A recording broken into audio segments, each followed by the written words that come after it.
Beyond the Ribbon podcast, where we are creating an empowering and supportive community for women navigating the journey of breast cancer. My name is Lindley Harris. And I'm Amy Smith, your fellow survivors and thrivers. Whether you are currently facing a diagnosis, undergoing treatment, or adjusting to life after cancer, this podcast is for you. Our mission is to provide raw, unfiltered insights and practical information to help you through every step of your cancer journey. We want you to know that you are not alone. We will journey together and we will heal together.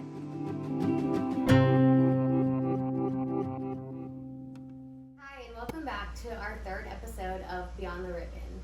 I'm Amy Smith, and I'm here with my friend Lindley Harris, and today we are going to dive into my personal cancer journey. So to start today, Lindley's got it up and ready, and we are going to start by her sharing my blog post, which was like the first kind of way to let everyone know beyond family.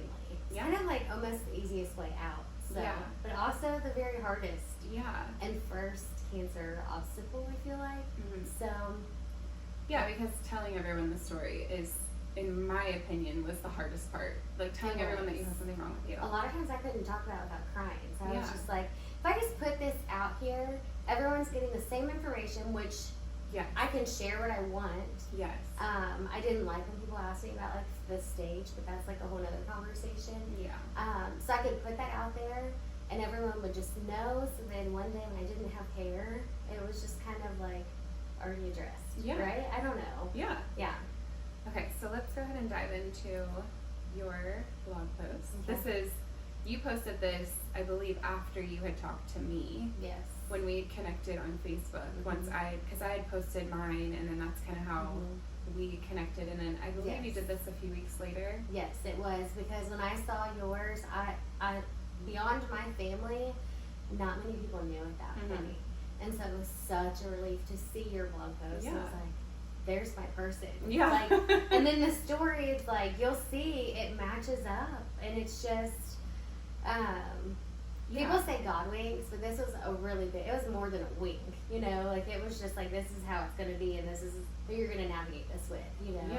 It was wild to see. Because it is, as much as I hate the saying, misery loves company, but it's like, that for us was just such a blessing to have each other through it. It was, Okay, so here we go. All right. In late June, I took my oldest brother, who has Down syndrome, to get his groceries. I was helping carry his groceries upstairs when I dropped his orange juice carton on me. It hurt, and continued to hurt randomly for a couple of weeks. I went to see my family doctor, and she suggested coming back if the lumpiness did not go away. I didn't really said like more than 1 month. I felt like it was just one. Okay. Like from what I remember. Oh, the lumpiness of the, okay. I guess. Okay. I felt like just one. Okay. It hurt and continued to hurt randomly for a couple of weeks. I went, oh, so sorry, I messed that up. That's okay. This is like news to me too. I don't remember all of these fine details to a point, you know? Okay, so it didn't, so I went back. The timing of those appointments are now just a blur to me. This time, she was sending me for a mammogram and ultrasound at our local hospital. October 11th, I went in early with my daughter for my mammogram and ultrasound. Apparently, you don't take kids to these types of appointments. The nurses were nice and helped entertain her while they did my mammogram. The mammogram hurt. At one point, I think there was 14 pounds of pressure on my right breast that already hurt with no pressure on it. The ultrasound was pretty painless, just quiet and awkward. I can totally relate to that. The ultrasound is not a time where they are wanting to talk. You know, when you go to an appointment to get like your labs drawn, and then the nurse is like talking to you and happy-go-lucky, no big deal. That was not that type of appointment. It was very serious, and I feel like they were just, I wonder if they're honestly trained to be that way though. Because if they show any emotion, it's like, then it's gonna like make you nervous. I don't know. A little small talk would have been wonderful. It would have been a little bit, something to calm your fear. Let's talk about the weather or something. Very, Yes. Yeah. No, I think I said a total of 5 words, like Yeah. back and forth with Yeah. the girl that did mine. Yeah. I was And then feel like I'm in trouble. I don't know. And then I had it done 2 other times after this. Same Oh, way wow. every time. Yes. Wow. I wonder why they do that. I think it's where I started at, but Yeah. yeah. True. Mhm. Yeah, that Mhm. definitely could be the case. Yeah. Okay, so after the ultrasound, we sat in an office and waited. Shortly after, the radiologist and a nurse came into the room. Within the first 2 minutes, he informed me that he was 95% certain that I had breast cancer because of some of the formations he saw. I was not prepared. I never thought cancer would happen to me. Isn't that what we all think? I hadn't even told my mom about my appointment. Because it was supposed to be nothing. You and I are so much alike, it's so scary. The same thing for me. I did not tell my mom. The only person that knew was my husband. That was it. Sorry, I have to say No, that. it's so good. It just like all these similarities are no coincidence. Yes. And it's wild Yeah. how many similarities there are. So Yeah. I always tell everyone I was so naive going into that appointment, not realizing the severity of it. Yeah. Because it's not supposed to happen to us. And also we were young. I was 31 when this like came about. I'm like, it's crazy. They don't do mammograms till 40, right? Yeah, they don't. So no wonder I brought my daughter with me because I'm like, Yeah, you didn't think it was going to be anything like know that. the, like, Yeah. standard. Yeah. Yeah, I mean, they don't, it's not like anybody talks about it at that age that you were, you know? Yeah. Okay, so you hadn't told your mom. So how was I going to tell her this? Oh, and that nurse, he brought with him, well, she's a nurse navigator. She works with cancer patients to help guide them through the process. They then insisted on calling my husband, who was at work. They called him on speaker and told him the news. I wasn't able to really speak, nor did I even know what to say. Just giving me chills. Okay, so they scheduled me immediately for a biopsy, and the nurse navigator walked me and my daughter across the parking lot to the general surgeon's office. On our walk over, I'll never forget what she said. It's okay, I work with breast cancer patients all the time. In my mind, I was not a breast cancer patient. How are they so sure? I felt fine. I was not sick. Totally agree. Yeah. I just had a bruise, so I thought. Shortly before the biopsy, my husband arrived and then my parents. I had called my husband and asked him to contact them to let them know what was going on and to see if they could pick up our daughter. My biopsy hurt. It was an ultrasound guided needle biopsy, the worst of all. Like the worst. Oh my gosh. Especially if they're, because the way that it worked was like them pressing down on the tumor with the mammogram machine. Yeah. I mean the pressure is what hurts. With nothing on it, I forgot about that when it said it hurt with no pressure. Because I could feel it like when I walked or whatever, just like slight movement.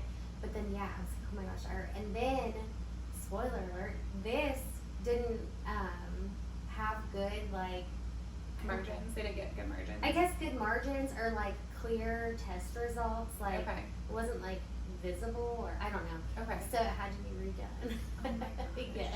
Yeah. Oh. Mhm. Breath of the I'm just like, it's like, you know how people say they get phantom pains? Yes. So I don't necessarily feel like I get phantom pain from anything specific, but I do have this like dull feeling that happens when we talk about stuff like this. It's like I can almost, my brain just like still has held on to that, and so I get like even now just talking about it. No, it does a whole weird feeling that Yeah. is unrelated to anything else. Yeah, it's Childbirth very, or, you know? Yeah. Like, I've never, that I did not hold on to. Yeah. The pain of childbirth did not, that was not a pain that I held on to, but this is different. Yes. Okay, so they used spring-loaded needles to gather their samples from my breast in multiple places, and also from my lymph node in my armpit. I just laid there and cried. This day was not what I had imagined it would be, and I was in disbelief. After my biopsy, I finally got to see my parents, who were in the waiting room with my husband and daughter. I wanted to explain to my parents why I never mentioned any of this to them. They had a very good friend who was battling cancer at the time, and I didn't want them to worry because it was supposed to be nothing. You know that friend. That's where we met at the. Oh. We met up at the viewing that night. Yes. The family friend. Yeah. Mm-hmm. Okay. Yeah. That actually makes sense. I Mm-hmm. could see why you wouldn't want to tell them. Yeah. His funeral was actually on the day of my first chemo. So, Oh my gosh. yeah. It was, Yeah, because the day before we met. Yeah, because the next day we both had chemo. Yeah. Right? Yeah. Oh my gosh, that Yeah. was so crazy. I know. Just to think, like, looking on it, Yeah. back on it now. Mm-hmm. Yeah, sometimes things just don't make any sense, but then when you like look back, you're like, wow, this one little moment led to this little moment that led to that moment. That, you know what I mean? Right. It's interesting. It very much is. Someone's guiding it. Mm-hmm. That's all I know. Yeah. Okay, so I could barely eat, but my husband and I stopped for lunch. Then we went home, straight to bed, and tried our best to sleep off this awful day. October 18th at 2:50, a whole week later, we sat and waited in an exam room for my biopsy results. She came in and gave me and my husband and my mom the worst news of my life. It was confirmed. I had invasive ductal carcinoma, HER2 positive and estrogen positive. It seems like immediately we talked about a bilateral mastectomy, and the next day we scheduled surgery. I haven't mentioned, but this news came just 4 days before my daughter's third birthday party, and 9 days before her actual birthday. We decided to keep it very quiet. I did not want it to take away anything from her birthday party, and there was no way I could hold it together to talk about it. Since my parents knew it was time to tell our immediate family, since it was officially cancer, the worst part is that everyone would immediately think we were going to tell them that we were expecting. Oh my gosh, I did not know that. Mm-hmm. That's a lot. That's like, I'm sorry, I don't mean to like make you emotional. I never considered that that was what you were thinking at the time. I feel like anytime after you have a kid, any news you're gonna have, that's gonna be like the first thought. Of course, You know? yeah. Oh my I gosh. kind of forgot about that Sorry. too. Like, just all That these feeling. details and all the emotions wrapped up into, you Yeah. know? But yeah, so they were gonna think we were gonna come with like really happy news of some Of sort, course. you know? Because I mean, Yeah. thank God, it's not often that you have terrible news. Of course. You know what I mean? Yeah. No, So, you never expect Yeah, that. yeah. So this was at her birthday party, or this was after the birthday party. This is before because, like we wanted to make sure like my brother and his wife knew, Okay. and my mother-in-law, and then my husband's siblings. Okay. Just like immediate family prior to the party, just so they knew, because they would kind of know things were off. We usually have like my family come camp Okay. in the yard for Yeah. like the weekend of her birthday party or whatever. So Yeah. we knew we were gonna have like a bunch of people. So we only told like those that like would be there. Okay. So yeah. Okay. Yep. So I probably said in this, I sent my parents to my brother's house. So I was like, how am I just gonna like show up? You know, Yeah. and like, hey, I- you know. I get that. Mhm. Okay. So sorry. I didn't mean to like dive into that, but it really Oh yeah, no. reading that was like, I can imagine how you would have felt, like thinking that it was good news and it was actually not. Right.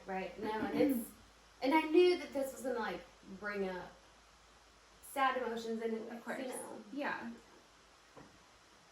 Okay.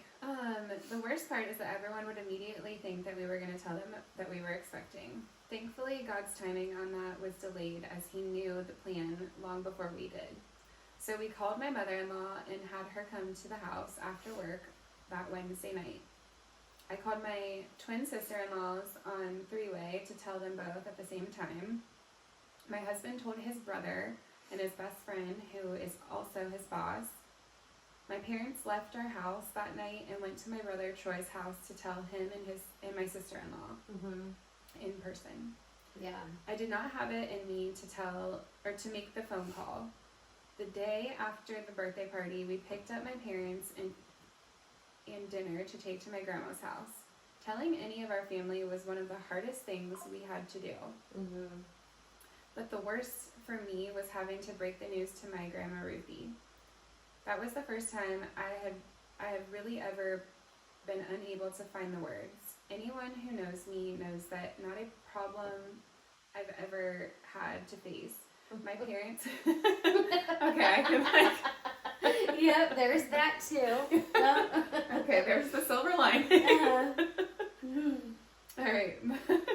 My parents told Brad a little while later, and we decided that we were going to use another word instead of cancer. In early spring, I volunteered to help with our town festival. Our coordinator, June, and treasurer, Marcia, are both breast cancer survivors. They are also part of the Circle of Hope Cancer Support Group. Why our paths crossed makes complete sense now. God knew I would need them in my life. Based on June's experience, she offered a referral to her oncologist at our local hospital. I'm not going to reference the doctor. My mother went with me to this appointment, and he floored us when he suggested chemotherapy prior to surgery, since surgery was already scheduled for 2 weeks away. It made sense with him, an oncologist, though. It's just not what we thought he would say. My question going into the appointment was, what can I do to be the most proactive in my situation? In my mind, it was just my way of asking if he thought a bilateral mastectomy was my best option. However, he had other treatment plans. He did say to us that if it were his family member, he would definitely choose chemo prior to surgery. My cousin reached out to me as the news made its way around. So she works at a local breast center. She offered to set me up with appointments if I wanted her to. It seemed like anyone I talked to would ask if I was going to this particular breast center. But I was stubborn and didn't want to spend a full day talking about cancer and crying in front of more strangers. But it was really important to my husband, Chris, and my mom, and my mother-in-law. So I did set it up. The scheduler called, and we headed in for a whole day of appointments on November 2nd. Actually, like before this, and I must not put it in there,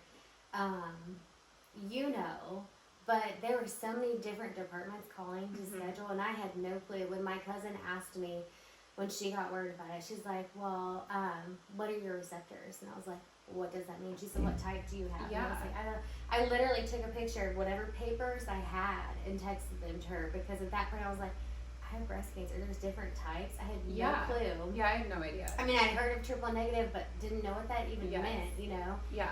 So I just sent her pictures of stuff, and then once one scheduler called, I was finally just like, can I give you my mom's number to call her? And my mom scheduled everything because I just felt so bombarded and just overwhelmed, and I was like, I really just can't. So yeah, it's a lot. So she scheduled it, and it was a full day, but looking back, obviously the best decision that I made, and I'm glad that I did. But when you feel like you don't have control, like you just want to do what you can to feel like you have control. Like, well, she said we should do surgery, so like, let's get that scheduled. Let's do that. Let's get this out of my body, you know. Yeah. So. No, I do understand, and the hospital that we went to is very unique in that way. Yeah. There is, to my knowledge, today. Now I'm saying this is 6 years ago, 7 years ago almost for us. That is weird to say. But it was, and I believe still is, the only, comprehensive breast center that is designed like this. They want everyone to be in the same building. They want to be able to treat you through everything. Right. So that piece of it, that is overwhelming. And it's not like, okay, let's go see my medical oncologist on Monday, and then on Wednesday we're going to go see my surgical oncologist, and then, next Friday we're going to see the radiation doctor, and then after all that we're going to make the decision. Right. So something that I do think that is hard to see in the midst of all that is how blessed we are to be able to see everybody. Yeah. Everybody gets their, all their opinions into your chart. And then a decision is made. Whereas if you go to other hospitals that are not comprehensive like this, they aren't doing that. And it is delaying your treatment technically. Right. So now that I know that, I'm just more blessed and thankful that we were able to go to a place that was like this, because I do think that it definitely helped us with our outcome. Oh yeah. Being able to get treatment so quickly, being able to just be like, bam, bam, bam, this is what we're doing, as overwhelming as it is, like I said. Right. It is such a blessing, and I'm very, very thankful, especially now looking back. Oh my gosh, yeah. So there's so much. I mean, like, I remember the first day that I went, and we waited for so long to see my oncologist, and turns out I think he's a couple years younger than me. And I was like, oh my goodness. But I always just joked and said, like, yeah, that's my little Doogie Howser. Like, God sent him in a doctor form for me. But we waited so long, and then every time I go back, like I was there last week for my follow-up, and I was like, I don't care how long I have to wait, because unfortunately somebody's having the first day that I had there, and they're gonna need him, and thank God I don't need him in that capacity anymore. So I'm like, I'll wait, like it's no big deal, you know. So to speak to that, I will never forget the day that I was sitting in the waiting room, and I mean, I'm talking like 2 hours, and I'm like, okay, I'm trying to be patient. But well, you were on a work schedule too at that point. And I was on a work schedule, so I had left work early to do that, and I'm sitting there, and I'm like, okay, I don't have any time in the bank to take time off. So for me to sit here for 2 hours, that's really not benefiting me. It was hard to be very thankful. But I will never forget the woman that walked out of her appointment, and she was by herself. I felt so terrible. She was an older woman. She had just been told all the news. I mean, she made it very clear in the waiting room, because you could hear everything she was saying. The nurse is trying to guide her into like what we need to do and everything, and she's really trying to be her support person. And she just said, I will never forget, she said, this is not the way that this is supposed to go for me. And I will never complain about sitting in a waiting room ever again, because I understand why my doctor took so long that day. Absolutely. She was trying to support this woman who needed her attention, and I was not the number one priority that day. Could you imagine getting that news and being by yourself? Yeah, I mean, it's awful. It's awful. I felt so terrible for her, but it really does put into perspective like what we're here for. And at that point in time, I was okay. I was just coming for my checkup, and thankfully I left that day and I got the best news that everything looked great and there was nothing to worry about. So, you know, just trying to be thankful even when it's hard. Because it's definitely hard sometimes. Because you're just like, why do I have to keep doing this? I met with a surgeon who we talked to about bilateral mastectomy surgery, and he was recommended for reconstructive surgery. He was informative, confident, and even gave me his home and cell phone numbers. That's awesome. I still have like my oncologist's cell phone number. Oh my gosh. I just went through when I got a new phone last week, and I was like, oh my gosh, like full access. Like they honestly were angels on earth. They are. Every department that I, they really are. Did I tell you about, and this will come up again, but I have to say, my surgical oncologist that did my reconstruction, every white bandage I had on my body was cut into the shape of a heart and taped on me. And I woke up and I had a lot of hearts on me. But I was like, how sweet is that? You know what I mean? Like, just to take the time to do that. And, Oh my gosh, I love that. That is awesome. It was so sweet, Talk about putting a smile on someme's face. I know. In a very, like, hard moment. Yeah. Because you're, like, waking up wondering, what is this going to look like? Because you don't know. Yeah.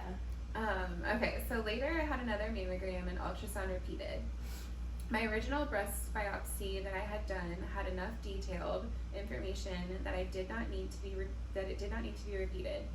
Thank goodness. I had to have my lymph node biopsy redone at the first one came back inconclusive.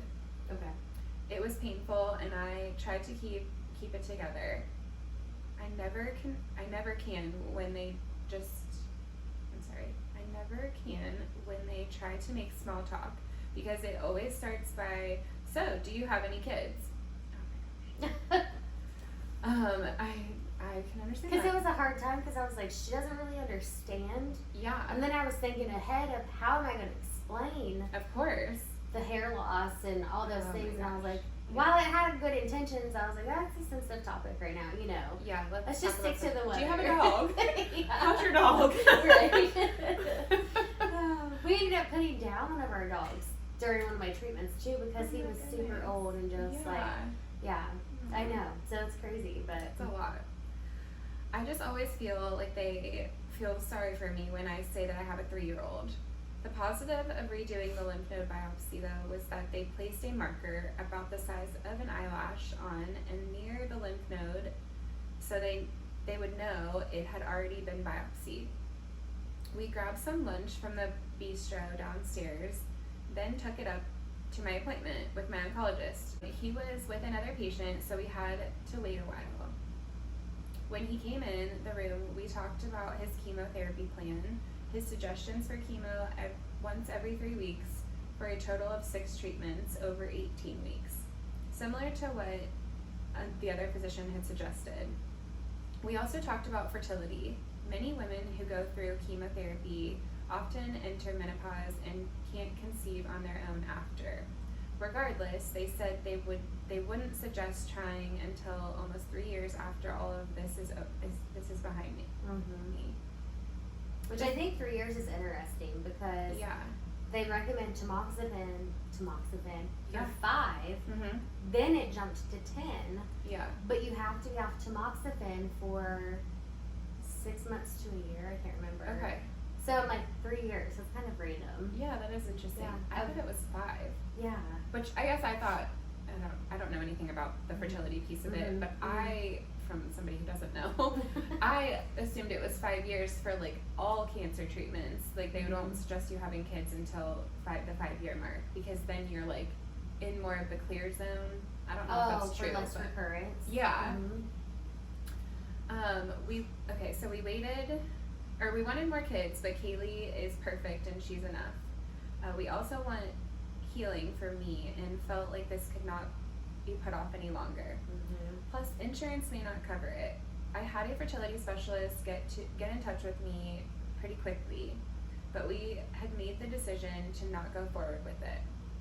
He actually called me on a Friday at like 6 or 6:30. We were walking into a Chris Stapleton concert. It was supposed to be a night where I didn't have to think about cancer. After I just got this news, and we were taking my brother, and actually both my brothers went, and then friends of ours, or cousins, and it was just like a big group of us or whatever. I'm literally walking in, and I was like, yeah. And so I guess it sounded like we were pretty confident in our decision before that phone call came. Yeah. But I was like, not really able to like dive in at that point. Yeah. So I was like, okay. So now that you are like, we're like almost 7 years out from this time period, are you happy with the decision that you made, or do you feel like if you could go back you would do something different? I maybe would have tried IVF or met about like egg retrieval or something along those lines just to see. Okay. But it also makes me super nervous to think about pregnancy after cancer. Yeah. With hormones and stuff. Because Yeah. I never like dove into that to understand it better. Yeah. But just that whole thing, it makes me nervous. And Of then course. at the other part of it is that I was like, obviously God has a plan. So like, little did I know, cancer was a part of my plan. So like, who knows like what else is in store, Yeah. you know, from what he's written out, you know? Of course. So, yeah. And if it was meant to be, like I truly believe it would have been, right? Yeah. You would have made a different decision if it was meant to be. Right. So now that, you know, you've been through it, and I mean, you have the most beautiful little girl. I like do. she is a light in all of this. She is, yeah.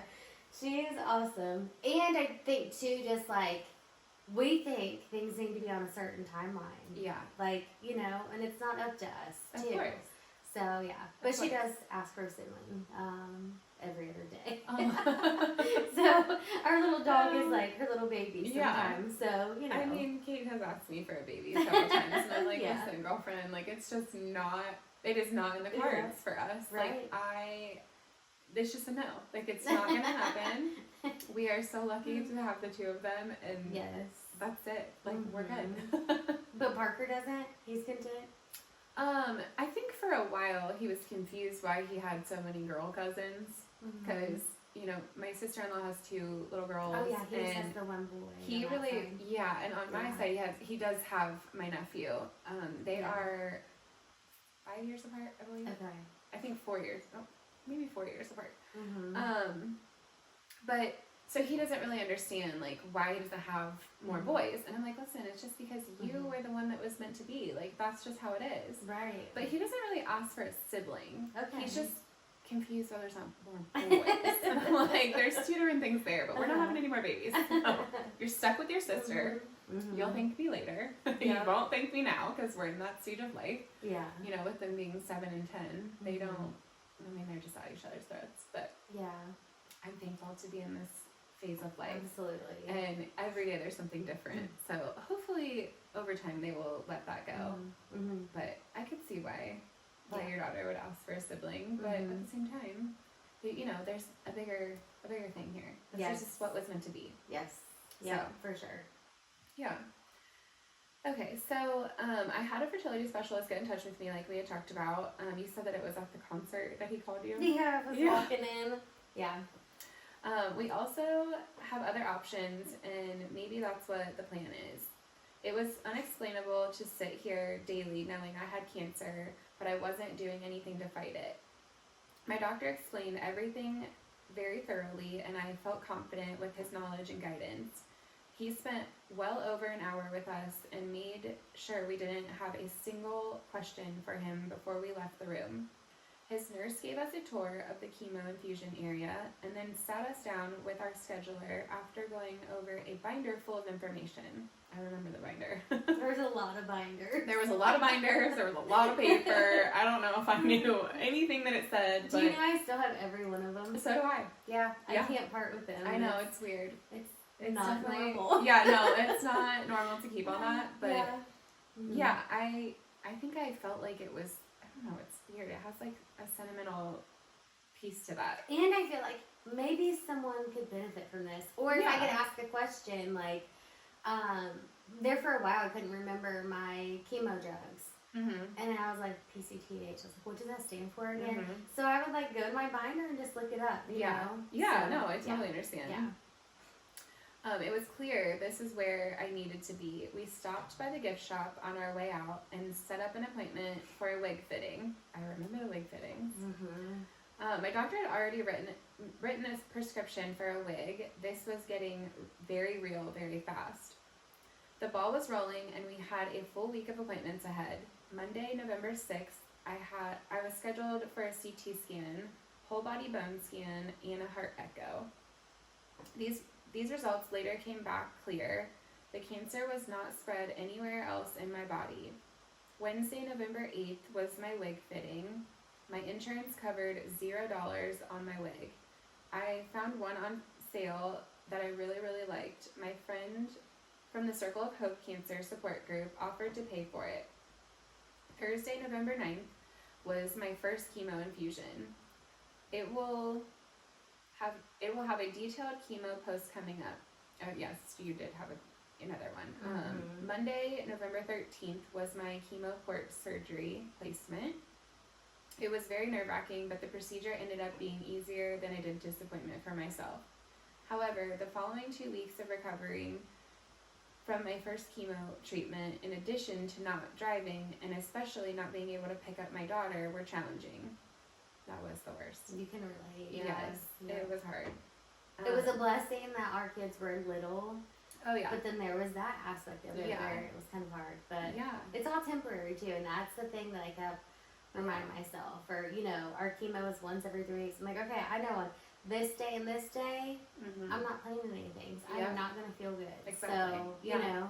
Yeah, because like once you get going, I think you start to like learn a little bit about your body and how it's reacting to it. Yeah. Now, obviously, what works, what doesn't. Yeah, and not every treatment was the exact same results, like with, you know, your side effects and everything. Yes. But you could kind of gauge sort of how it was going to go. Right. Yeah. Which we will go into in another episode. Yes. I hope that you all choose to live your life in a way where you are grateful for the little things every day. There is so much good in the world that we often get caught up with things that don't even matter and let it get the best of us. Our life can change in an instant, regardless if you do the right thing every day or not. This can happen to anyone. In fact, 1 in 8 women are diagnosed with breast cancer in their lifetime. Do your self-exams. Ask for a baseline mammogram regardless of your age. I am 31 and mammograms aren't suggested until you are 40 or 45 years old. Just be proactive. You know your body better than anyone else. So there's all of that. I plan to make another post soon about the amazing things people have already done for us and tell all about my chemo experience. Please pray for me and send positive vibes. Just keep me in your thoughts. It's all appreciated more than anyone knows. Amy. No. That was so good. And at the end of that, where I talk about things people did for us, like, it was funny because people showed up in ways that you wouldn't even imagine. Because you're like, oh, you know, I know of them, whatever. And some of those people were the first to show up and do like grand gestures and stuff. And then other people, it was hard for them to digest on their own, you know. And so your expectations were not necessarily met, but I learned a lot that, you know, people obviously deal with things differently. Of course. And, you know. Yeah. So. Yeah, I can totally relate to that. Because there's certain people who, especially because I think beforehand, you might know who those people are ahead of time. Yeah. But you like tread lightly when you share something so personal and so, you know, depressing. You feel like it would hurt them more than it would hurt you. Yeah, exactly. And that's hard to, and you can't just ignore it. No. And it has to be talked about. So it's hard. But yeah. Just make a blog post. Yeah, exactly. There you go. Just get it out there. Yeah, I think one of the suggestions I have for anybody that's going through this is take the time to sit down and write what's happening. Yeah. Even if you don't share it with anybody, like if you have the time to sit down and actually write out what's happening in real time, when you go back to it later, you'll be thankful that you wrote that down. You need to see how far you've come. Yeah. Because your mind doesn't always remember all these things or specifically how you felt that day. Exactly. I do think that that's super important because that may be what gets you through the day to day. Yeah, I had a friend who suggested, you know, setting up a blog and writing about what was happening. And at first I was really resistant to that because I was like, okay, I feel like what I overcame from the last like week of what I've been going through, I don't really want to go back to it. But it was, once I actually like came to, you know, sit down and actually do it, it was very healing for me because it was like, okay, I haven't really discussed this with anybody, but I'm going to get this out here and I'm going to say what I feel and be as authentic and true to myself as I can. And then, you know, it was almost like, okay, I'm going to release that gray cloud and just get it out because once you get things out, it is like a weight is lifted off of you. But if you carry it around, I mean, oh my gosh, it's awful. It's so hard to move through each day not feeling like you're being, you know, weighted down by what happened yesterday and the day before that and, you know, and so on. So, yeah, I've suggested several people that I've come in contact with, like, just write it down. And really, I don't know what anybody told you with the blog, but I think part of the motivation for me was my kids. I want to be able to like share this with them someday when they ask me those really tough questions and I'm like, well, this is what I think I remember, you know, and because like your daughter was very young, so was mine. My kids were so, I mean, my daughter was a year old, my son was 3. Like they are not going to remember the physical part of this.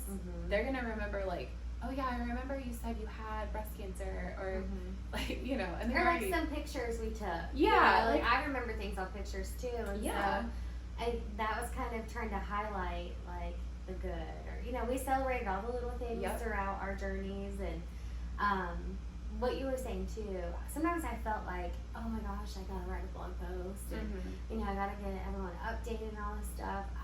Part of me wishes I would have maybe just vlogged. But then at the same time, I struggled with how I felt that it looked during, not just the hair loss, but then like towards the end, your eyebrows go, and that really makes you feel like a cancer patient. Drove me nuts. I was never one to like draw my brows on or do anything, and so that was hard because I was like, I couldn't really undo that, and then I felt like I had dark circles under my eyes because I couldn't stay hydrated, and it was just a struggle. So I was like, I wish I would have just like documented on like a vlog of some sort, just to have that. But and also looking back, like that would have helped me see how far I came to just by like how I looked as well. Even though that was hard. I actually can relate to that, the vlogging piece. I kind of wish that I had a little bit more video content. Now, for those of you who don't use Snapchat, you should get Snapchat when you have cancer. Yes, the we did that a lot. Were a blessing. Yes. Yeah. But I think I do have some video content of like little tidbits of things that were happening, but I don't really have like a full view picture. But I kind of wish I would have highlighted a little bit more on the things that my husband did to make me laugh. Oh yeah. Because I think that part was such a blessing, and I don't even think he realizes how ridiculous he might have looked, but how big of a blessing he was to me in that time. Oh, for sure. And not just you. I got to be like the receiving end of the goodness of Jason and like the nurses. They looked forward. They loved us. Oh yeah. But he was like an added bonus. And then when him and Chris got together, it was like, but I mean, he brought joy, you know? Oh yeah. And he may not have seen it as like, oh, this is what I should do or whatever. Like, he was just authentically himself, and that's just what was needed there. Yeah. You know? Yeah, because, and not that I don't think he handles situations like that as like a pro, because I don't know that you can, but his personality and like the blessings of him are what shine in those moments that like help other people, and they really, really helped me. Right. Because sitting in that room, getting those treatments, feeling like you've lost all control of everything, you know, just to have a little moment of laughter, and that is the biggest blessing. And I know you had the same thing with your husband. Oh, for sure. He was just as goofy. Like all the little Snapchats and like goofy filters and stuff that they would send. I mean, I looked forward to that every time. Yeah. And I feel like that's also what helped at least Chris cope in ways, is just kind of not focusing on any of the negative. Let's find like the laughter and like the lightness of it and make the best of it. And I think it not only helped him, but helped all of us, and I'm grateful for that, you know? Yeah. And I'm really grateful that you were able to share your story in this blog, because it did really make me feel like, okay, I'm not crazy. Like, you know, I was How was it for you when you read mine? Because mine wasn't posted till after yours. So I remember thinking that I honestly felt like this was just like a dream. I'm like, there's no way that there's somebody who's going through this so in such a similar fashion. Not only are we getting the same treatment, we have the same cancer diagnosis, we're going to the same hospital, we're like, and for those of you who don't know, we also went to high school together. So I mean, you and your husband and myself, and so it was like, I mean, small town anyways. So it was weird, and then it had all these coincidences with cancer, and I was like, okay. Exactly. So, and then like your daughter and my son are 5 months apart.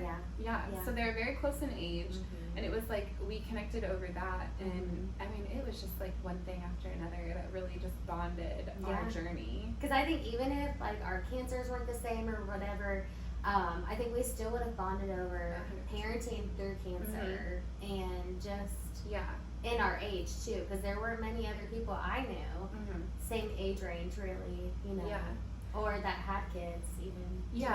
And I remember after our first treatment, your first treatment, so when you had your first one, that was my third one. So I was 6 weeks ahead in treatment plan. I remember you asked me about losing your hair, because I had already lost mine at that point. I was definitely not at the stage where I felt like I could take off the hat. At that point, I felt like if I had the hat, it was almost like a little bit of a defense mechanism. Like, it's like, okay, well, it's like not showing everybody the full view of it. But shortly after that, I was like, I have got to take this thing off. I'm done with it. I can't do this. Like, it's not me. Girl, you were out in the winter. You were walking Yeah. to my house with nothing on your head and there's snow on the ground. Yeah. And it didn't matter where you were. Yeah. You were confident in that. And I was like, I need an ounce of that. That is so But good. it took a while. Yeah. It wasn't something that happened right away. Mhm. But I remember you asking me about Kaylee and how, like, what did I do to share, like, that with my Yes. son? And I was like, well, my daughter doesn't care at all. Like, Yeah, she really she's does just not too care. young. Yeah. But that was something that we, like, definitely bonded over. And really, that's, like, the behind the scenes stuff that really nobody probably knew was happening, or that we were I really... can't wait to share about that Yeah. because we didn't have any resource, honestly, No. that could help us kind of unfold and navigate Yeah. that whole aspect. So, Yeah, and I think through what we're going to Yeah. share in further episodes, like sharing a little bit of tidbits on like the parenting piece, Mhm. that is something that you don't hear about because you Yeah. think that people who get breast cancer, they're all over the age of 45 and their kids are grown. yeah, Well, that's not always the case, no, as you can see here. especially not anymore, unfortunately. Yeah, So- yeah, we know a lot of women who are younger Mhm. and still trying to navigate, you know, the piece Right. of parenting and Yeah. taking care of themselves at such a young age, and like, Mhm. how do you do it? Right.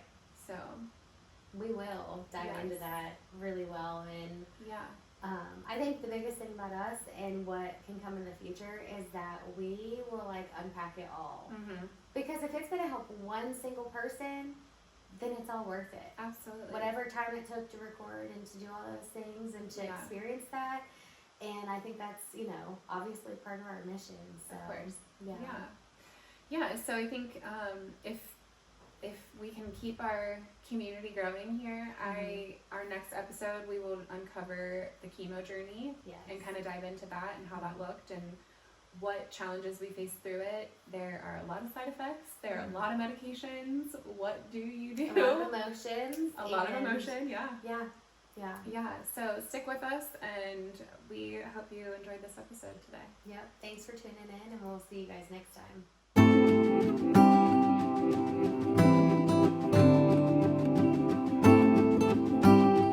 Thank you for listening to the Beyond the Ribbon podcast. Our mission is to empower and support those affected by breast cancer. If you feel led to donate and support our mission, you may do so by clicking the link in our bio. Don't forget to follow and share our content to help spread awareness and support. Remember, we journey together and we heal together.